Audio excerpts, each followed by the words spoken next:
দাদু খুব শান্ত না, এই কাঁঠালটা না ওই গাছের থেকে ছিঁড়ে ফেলেছে। আসলে খাইতাম, কত এখন কি করি? থাক, এখন তো কিছু বলা যাবে না, পরে আর একটা সমাধান হবে। তুমি শান্ত হও। কাঁচা কাঁঠালের আবার কি সমাধান করবা? তুমি চিন্তা করো না, এ দিয়ে কাঁচা কাঁঠাল দিয়ে ইসা রান্না করে খেতে হবে। আচ্ছা দেখি তুমি কিভাবে করো। আচ্ছা ঠিক আছে, তাহলে নাও। আচ্ছা তাহলে রান্না শুরু করবো। ইসা দাদু তুমি এখন কি করতেছো? কাঁঠাল কুটবো, ইসার রান্না করব। তার জন্য ডান হাতে সরিষার তেল মাখাচ্ছি, কষ লাগবে।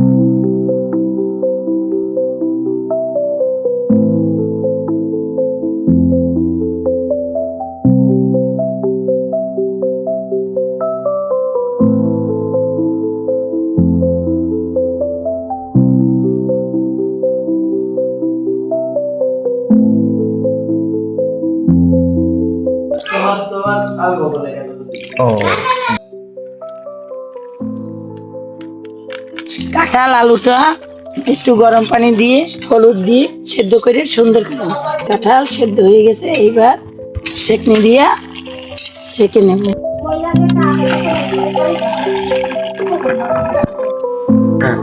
চিংড়ি মাছটা তেলে ভাজি।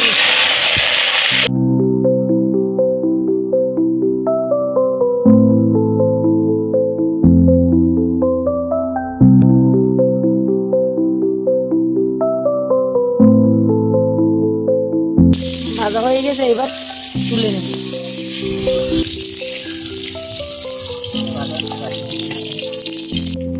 তেলের ভিতরে আমি মশলা দিচ্ছি, মরিচ, জাল, পেঁয়াজ, রসুন বাটা, তাই দিচ্ছি জিরা, গরম মশলা বাটা।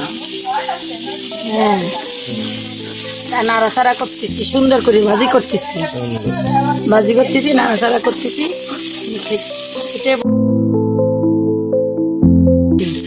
জানি মিক্স টমেটো দিয়ে একটু নাড়াচাড়া করতেছি, জানি মিক্সের আছে। হলুদ দিচ্ছি, হলুদ দিয়ে সুন্দর রংটা।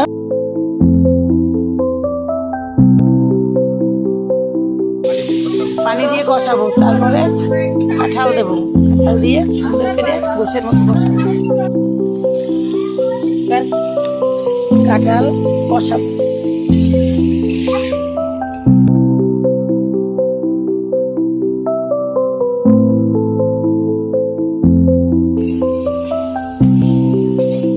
আমি চিংড়ি মাছ এর ভিতরে দিয়ে নিচ্ছি, নাড়াচাড়া দিয়ে তারপরে সেদ্ধ করে দিয়ে জল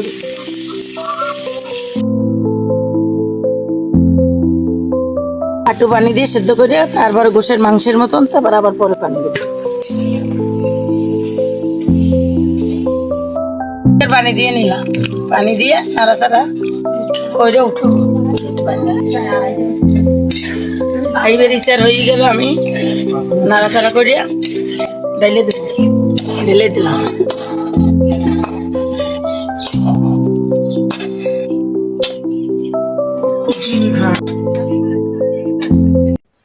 দাদু এই ইসার নাও, খাও, কিরকম স্বাদ হয়েছে দেখো তো। আচ্ছা দেখি তুমি কি রান্না করেছো। বিসমিল্লাহ। বিসমিল্লাহ। ওয়াও, দাদু অনেক হেভি।